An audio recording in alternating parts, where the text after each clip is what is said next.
네, 성탄절 연휴가 끝나면 여야는 이른바 쌍특검법과 인사청문회 등으로 또다시 맞붙습니다. 대치 전국이 올해 말까지 계속될 텐데요.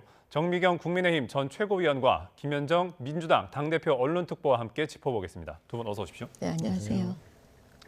네, 먼저 대장동 50억 클럽 의혹과 김건희 여사 주가 조작 의혹을 묶은 이 쌍특검법부터 좀 다뤄보겠습니다. 먼저 국민의힘은 이 쌍특검법을 총선 영국이 정쟁 선동이라고 비판하고 있죠. 그럴 수밖에 없는 게요. 일단은 쌍특검이라고 하지만 그 대장동의 왜 50억 클럽 어떻게 보라면 격가지 중에 하나거든요. 왜 그것만 해요? 만약에 하려면 이재명 대표 대장동 사건 특검을 해야 되잖아요. 근데 그거는 딱 뺐어요. 그리고 50억 클럽을 갖다 붙여놓고요. 그다음에 그 김건희 여사 부분은 지금 주가 조작 사건을 지금 특검으로 하겠다는 거잖아요. 근데 잘 아시겠지만 김건희 여사 주가 조작 사건은 이미 그 문재인 정권 때 문재인 대통령 일때 그다음에 친문 검사로 알려진 이정수 중앙지검장 또 이성윤 중앙지검장 때 했던 거예요. 근데 그 사람들이 그걸 기소를 못 했어요. 그러면은 어떤 사람이 나와서 어느 특검 검사가 나와가지고 이정수와 이성윤보다 더 잘할 수 있을까요? 제가 볼 때는 그건 불가능하다고 보여지니까 결과적으로 이거는 특검을 뭐 제대로 해가지고 국민들께 알리겠다. 이거는 그냥 거짓말이고요. 진짜는 뭐냐면 총선을 앞두고 총선 전략으로 김건희 여사 이 특검을 하면서 매일같이 브리핑을 하고 또 매일같이 수사의 내용을 국민들께 알려드리는 그런 방식으로 해서 이번 총선을 치르겠다라는 그 의도가 지금 다 드러나 있는 겁니다. 그래서 이걸 받을 수가 없어요. 왜냐하면 민주당 총선 전략 특검 법안이라고 저는 생각을 하는데 어떻게 그 의도를 다 알고 있는데도 불구하고 이거를 그냥 눈에 그냥 바라보면서 쌍특검 해라 이렇게 할 수 있겠습니까? 예. 당연히 이거는 거부할 수밖에 없습니다. 이 특검이 특검 법안에 따르면 이제 2월부터 4월 총선 직후까지 일단 기간이 설정이 돼 있는데 여기에 대해서 어떻게 보십니까, 의원님? 일단은 이게 지금 현재 이게 28일 날 처리될 수밖에 없는 상황을 처리한 거는 사실 국민의힘의 책임이죠. 왜냐하면 이게 4월 27일 날 신속 처리 법안으로 지정됐잖아요. 패스트트랙으로 지정돼서 네. 법사위에서도 180일 동안 계류되었고요. 본회의에서도 60일 동안 계류되었어요. 그 과정에서 그 국민의힘은 반대만 했지 어떤 대안적인 얘기들, 의견이나 이런 것들을 전혀 표방하지 않았었거든요. 그리고 그 사이에 윤석열 검찰에서는 어떤 수사도 하지 않고 수사를 종결도 안 하고 기소도 안 하고 이런 상태에서 방치해 놨단 말이죠. 예. 그렇기 때문에 부득이하게 이게 특검 그 시한에 맞춰가지고 지금 특검법안이 올라가 있는 것이기 때문에 우리가 뭐 총선용으로 했다라는 것은 전혀 맞지 않는 내용이고 이 내용을 들여다보면 재판 과정에서 판결문에 김건희 여사가 도이치모터스 주가 조작이 연루됐다는 내용이 나와 있잖아요. 그리고 언론에 보도된 녹취록에도 그 통정매매에 김건희 여사가 직접 그 가담한 정황까지도 지금 나와 있는 그런 상황입니다.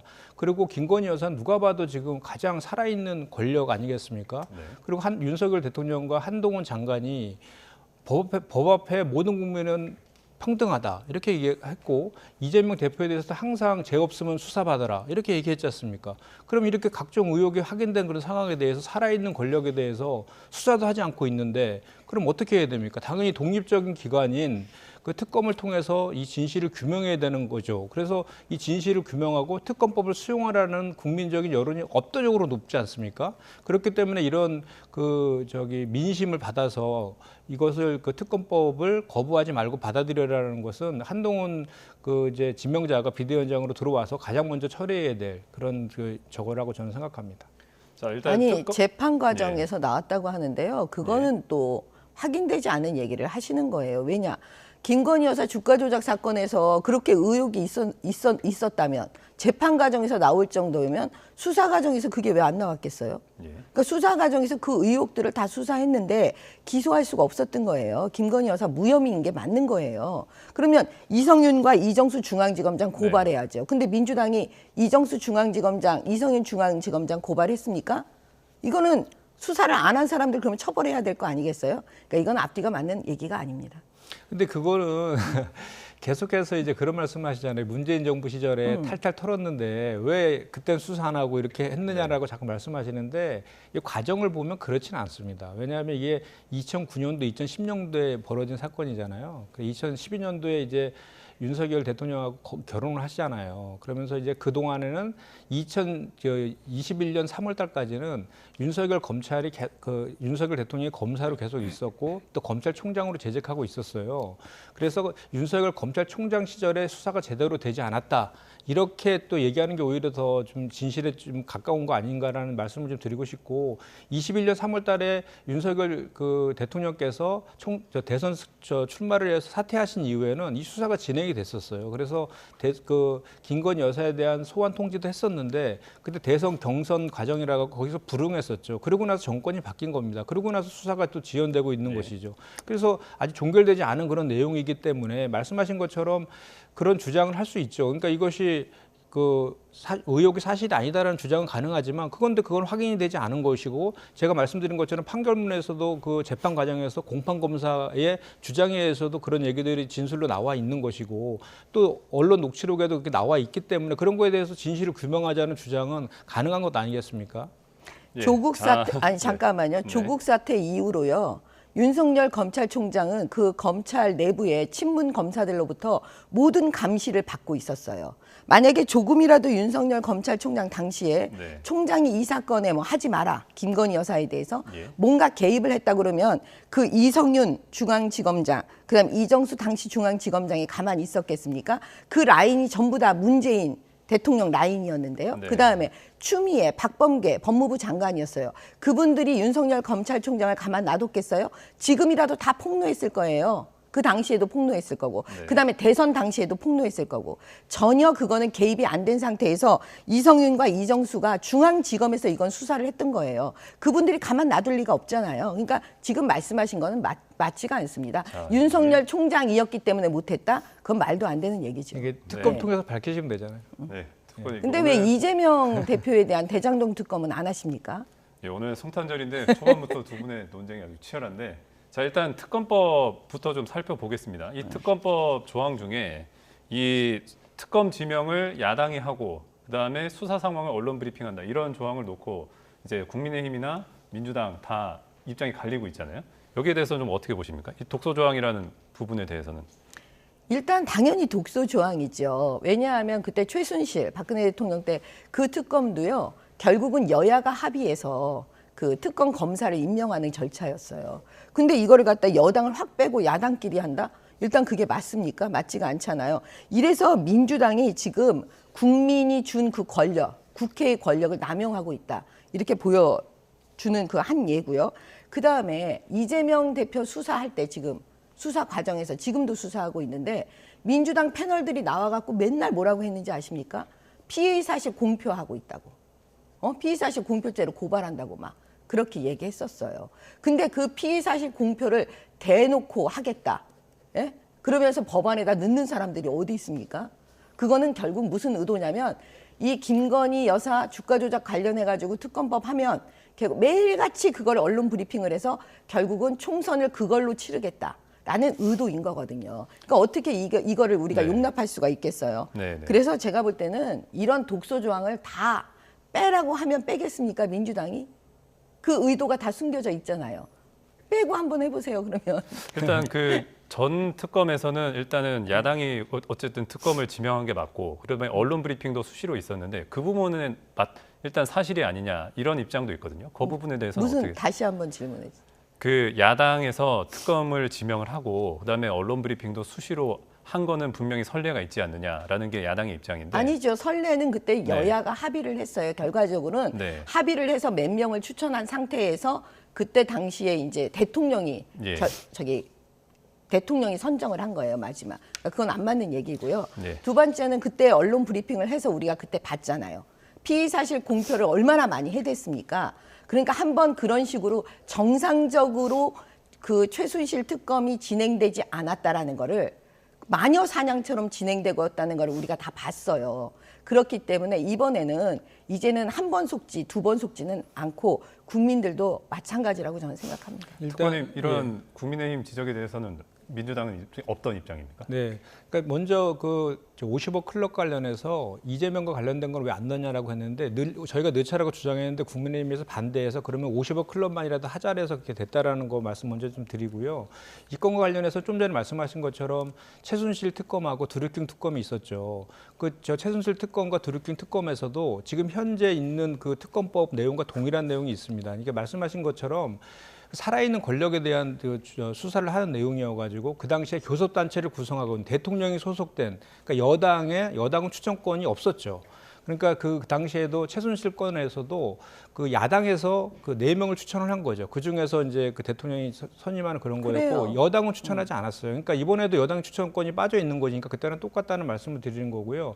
그 특검법 12조 브리핑과 관련해서도 그 내용을 보면은 피의 사실에 대한 내용은 제외하고 그 수사 상황에 대한 브리핑을 한다 이렇게 되어 있거든요. 그래서 오히려 수사가 국민의 알 권리도 보장하면서 수사가 투명하게 진행되고 있느냐를 국민들이 좀 알 수 있도록 하는 그런 조항이었어요. 그리고 최순실 특검할 때 윤석열 대통령과 한동훈 장관도 특검 검사로서 참여하셨잖아요. 그때는 다 괜찮고 지금은 잘못했다라고 하면 그 내로남불적인 주장일 수밖에 없지 않습니까? 그래서 그런 문제에 대한 주장들은 좀 맞지 않다라고 보고요.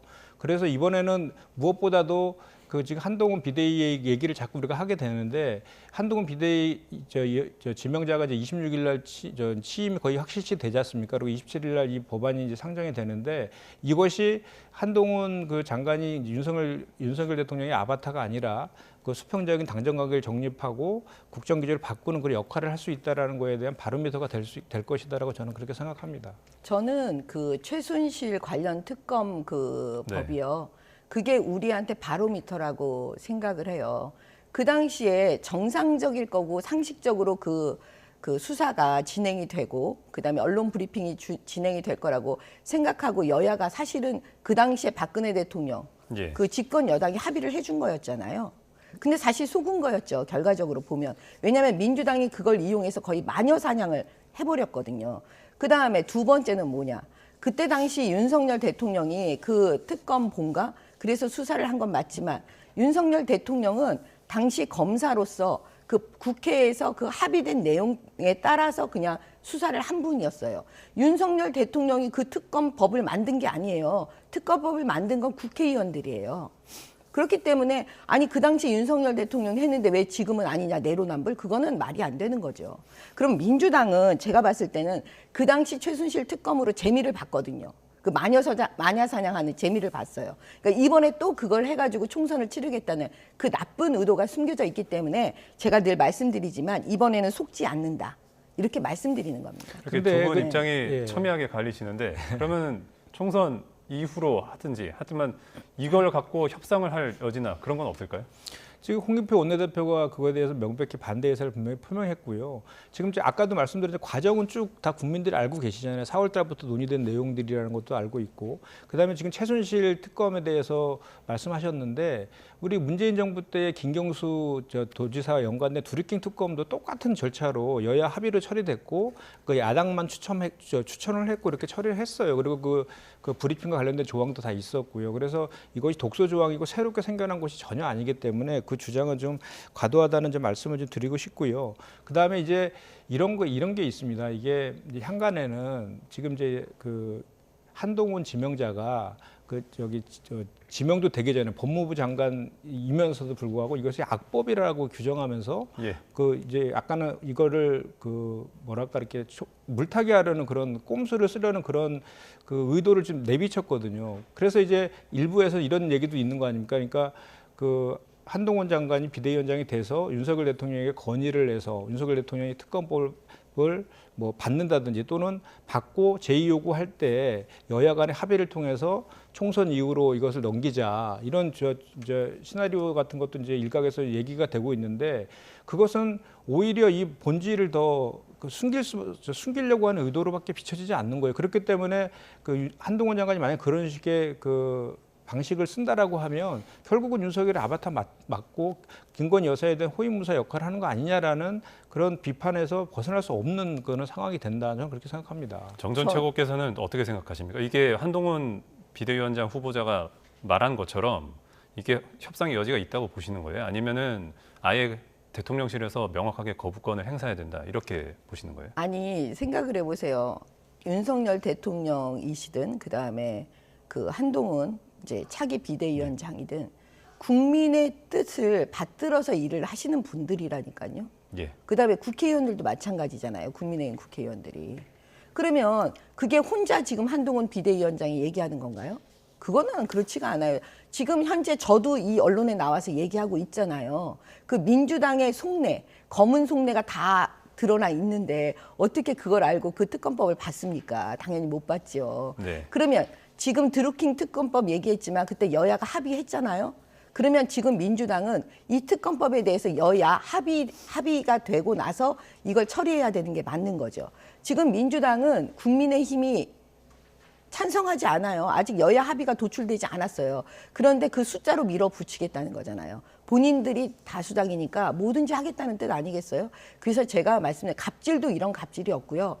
그 지금까지 제가 2008년도에 국회의원 돼서 정치를 예. 지금까지 하면서 지금 이 국회 민주당 국회의원들처럼 수준이 낮게 나오는 분들을 못 봤어요. 어느 정도 그래도 참아야 되는 것도 있는 거고 서로 품위를 지켜주는 것도 있는 건데 지금 그거를 갖다가 완전히 무시하고 막무가내로 다수당의 갑질을 지금 보여주고 있는데 이런 게 권력 남용이라고 하는 거예요.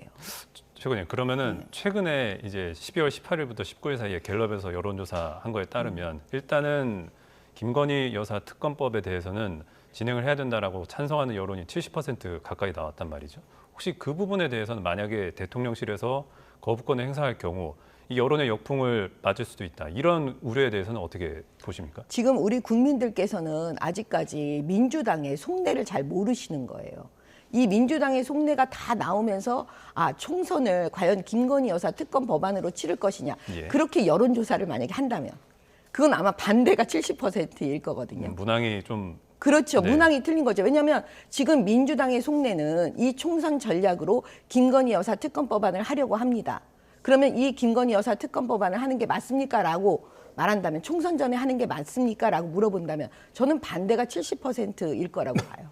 예, 일단 문항 설계가 어떻게 돼 있는지는 좀 더 확인해 봐야 될 것 같습니다. 여기에 대해서 김특보는 어떻게 이게 그 주가 조작이요. 자본시장법상 대단한 중대 범죄입니다. 이게 개인 투자자에게 대단한 피해를 줄 수 있는 범죄여서 종신형에 처하고 징벌적 손해배상까지 청구하는 그런 나라들도 많이 있는 범죄예요. 그리고 김건희 여사는 이거에 대해서 그 주가 조작에 관련됐다는 의혹이 분명히 아까도 말씀드렸지만 두 가지 측면에서 제기되고 있어요. 그 판결문, 그 재판 과정과 언론에서 통해서 제기되고 있기 때문에 살아있는 권력에 대해서 한 점 의혹 없이 해소해야 되는 것은 당연히 국민적인 요구일 것입니다. 그렇기 때문에 여론조사가 그렇게 70% 가까이가 해야 된다라고 지금 나오고 있는 그런 것 아니겠습니까? 그리고 과거의 최순실 사건이라든지 드루킹 사건에 있어서 여야가 합의된 것은 오히려 그렇게 자기 그 여당에 불리한 그 내용임에도 불구하고 왜 합의했겠습니까? 국민적 의혹이 많기 때문에 합의한 거예요.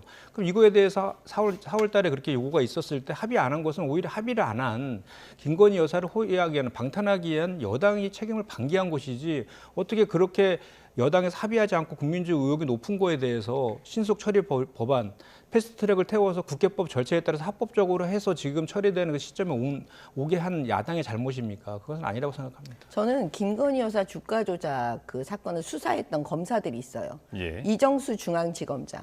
그 밑에 그 수사 라인들이 있었거든요. 네. 적어도 이 특검 법안을 만약에 하려고 하면 그분들이 언론에 나오셔야 됩니다. 그때 그 수사했던 검사들.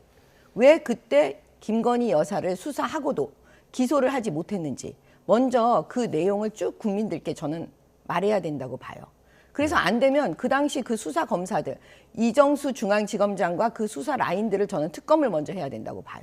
네. 분명히 뭔가 있으니까 지금 기소 못했을 거 아니에요? 그리고 나서 기소 안 해놓고서 지금 와서 계속 의혹이 있으니까 수사해야 된다. 이제 와서 얘기하는 이유가 뭘까요? 그러니까 먼저 민주당은 이정수 중앙지검장 빨리 설득하셔가지고 국민 앞에 왜 그 당시에 어떤 일이 있었는지 먼저 밝혀주시기 바랍니다.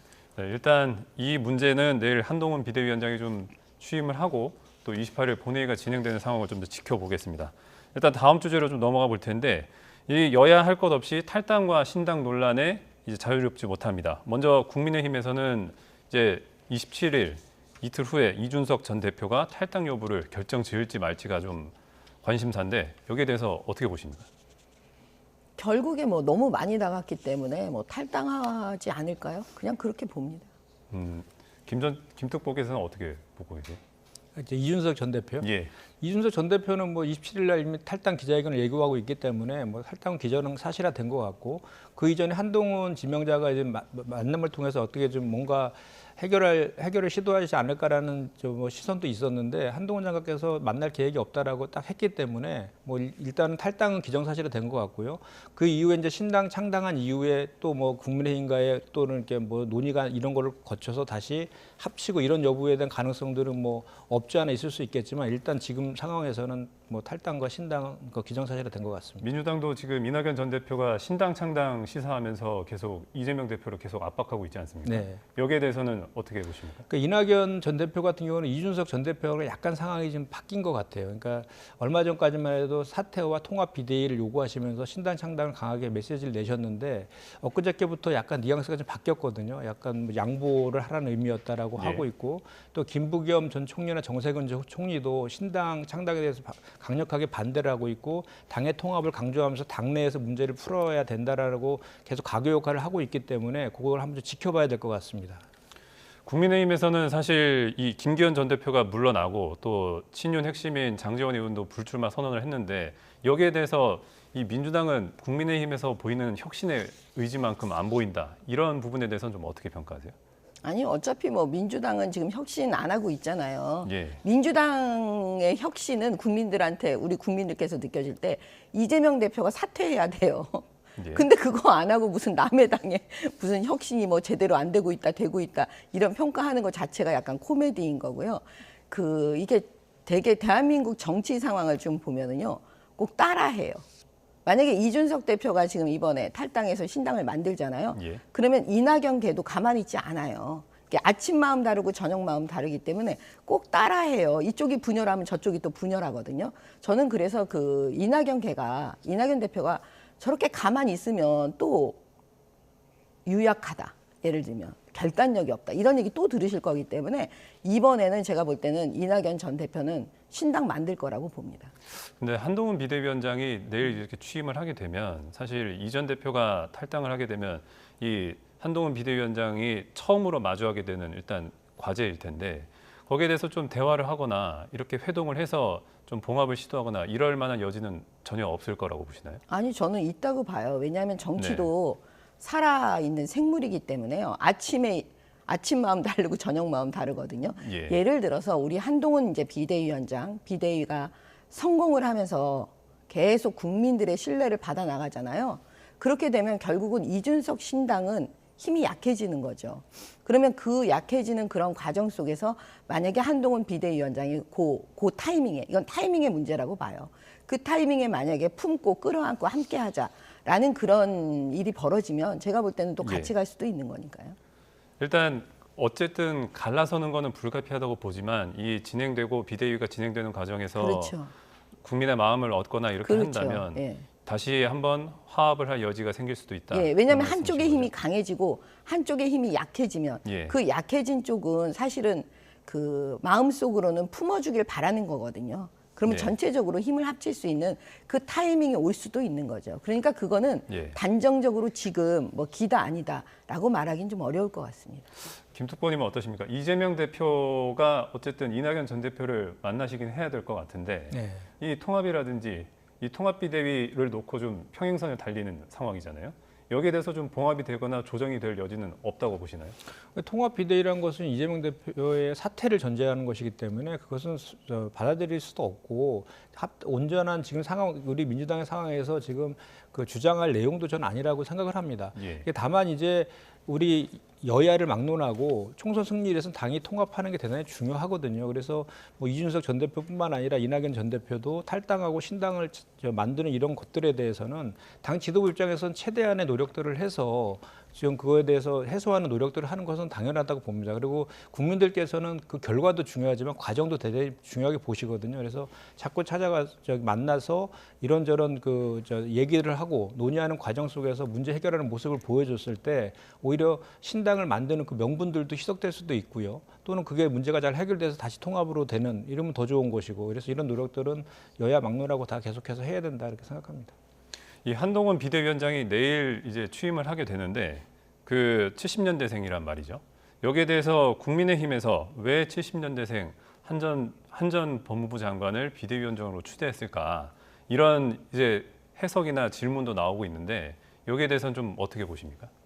한동훈 비대위원장 말고는 사실은 할 분이 없었을 것 같아요. 만약에 지금 우리가 전당대회를 다시 치른다면, 예. 그러면 이제 후보로 나와서 한동훈 만약에 장관이 후보로 나왔다면 누가 될까요? 저는 전당대회를 치러도 결국은 당대표가 한동훈 장관이 될 거라고 봐요. 그렇기 때문에 뭐 그분이 70년생이든 뭐 80년생이든 예. 뭐 90년생이든 그건 중요하지 않죠.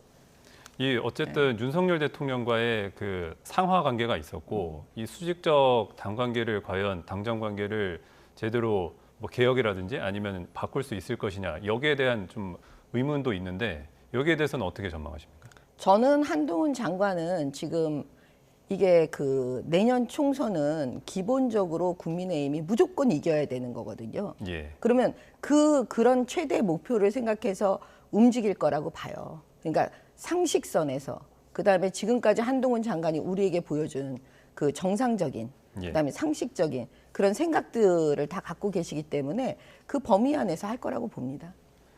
김특보께서는 어떻게 보십니까? 민주당에서는 어쨌든 이재명 대표가 사실 사법 리스크에 시달리고 있는 건 명확한 사실이기도 한데 이전까지 한동훈 전 법무부 장관이 이 대표 수사를 사실상 이렇게 계속 지켜봐왔던 상황이고 이 검사와 피의자로서의 구도 이런 부분이 좀 부담이 될 수도 있다 이런 지적도 나오는데 어떻게 보십니까? 저희 이번에 한동훈 그 비대위가 출범하는 그 근본적인 원인을 먼저 우리가 살펴야 됩니다. 그 출범하는 원인은 윤석열 대통령에 있지 않았습니까? 윤석열 대통령이 국정 운영이라든지 수직적 당정 관계를 바꾸라는 그것이 출범하게 된 이유이거든요. 그 본질적인 문제를 풀어야 됩니다. 그리고 내년도 총선은 국정 심판론으로 치러질 가능성이 높지 않습니까? 거기다가 지금 현재 국정에 대한 그 부정적인 평가율이 대단히 높은 그런 상황이고요. 거기다 검사 출신 대통령의 검사 출신 비대위원장이 됐습니다. 그런 상황 속에서 그 프레임 전환을 좀 시도하려고 하는 거라는 의도가 좀 있다라고 저는 생각을 하는데 이게 지금 국정심판론을 덮고 뭐 젊은 뭐 586대 780 세대 젊은 세대 교체 또는 그 피의자 대 뭐 검사 이런 구도를 이렇게 만들려고 하면 오히려 저는 그 지금 현재 국민들께서는 윤석열 정권이 검찰공화국이라는 인식이 대단히 높으신데 여기에다가 이렇게 검사 출신 당대표까지 이제 이렇게 한 상황에서 그런 식의 구도 를 더 강화시키고 그러면 오히려 검찰공화국이라는 그것이 더 강고하게 될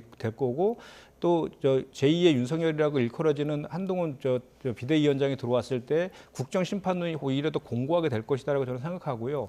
오히려 한동훈 지명자가 할 역할들은 이제는 그 법무부 장관, 검사 출신 법무부 장관이 아니라 이제 야당의 대표 아닙니까? 그러니까 정치인입니다. 그래서 야당 대표의 역할은 여야 간 협치를 통해서 민생과 경제를 살리는 거고 또 윤석열 대통령과 야당과의 가교 역할을 해서 이게 정치권이 잘 좀 돌아갈 수 있도록 하는 그런 역할들이 대단히 중요한 것이냐. 그걸 통해서 국가라든지 국민들에게 잘 되게끔 만드는 그런 역할들을 얼마나 잘하느냐를 국민들이 보고 계실 것이기 때문에 그런 쪽에다가 오히려 집중하는 것이 성공 가능성이 높을 것이다. 저는 그렇게 생각합니다. 자, 그 끝으로 결국은 좀 두 분께 질문을 드리고 싶은데 한동훈 비대위원장이 윤석열 대통령에게 이제 좀 쓴소리를 할 수 있을까? 거기에 대해서 마지막으로 좀 여쭙고 싶습니다. 원래 검사 시절에도요 한동훈 네. 그 검사는 윤석열 우리 검사님 그 당시 그 선배 검사님께 그 다 쓴소리하고 그렇게 얘기를 한 걸로 제가 알고 있어요. 예. 그렇기 때문에 그 부분은 뭐 저희는 걱정하지 않습니다. 그다음에 두 번째는 뭐냐면 이번에는 저는 이제 그 나가서 이제 현장에서요 많은 분들을 만나면 다 뭘 질문하시냐면 아니 왜 이재명은 구속이 안 되나? 그거예요. 수많은 범죄 지금 혐의로 수사를 받고 있고 기소도 되고 있는데 구속이 안 되고 대표로 지금 저렇게 활동하고 있는 걸 보면 이해가 안 되는 거예요. 그리고 결국은 뭐냐면 계속 국정을 마비시키고 있잖아요.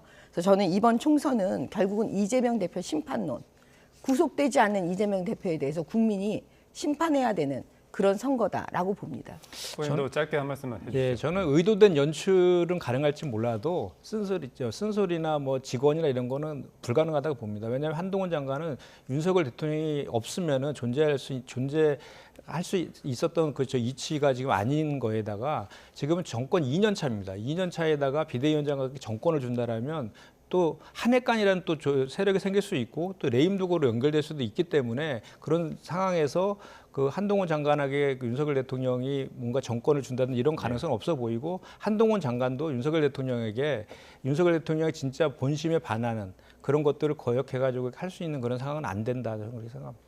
알겠습니다. 내일 한동훈 비대위가 출범하는데 앞으로 어떻게 활동을 할지 좀 지켜봐야 될 것 같습니다. 지금까지 정미경 국민의힘 전 최고위원과 김현정 민주당 당대표 언론특보 모시고 이야기 들어봤습니다. 두 분 고맙습니다.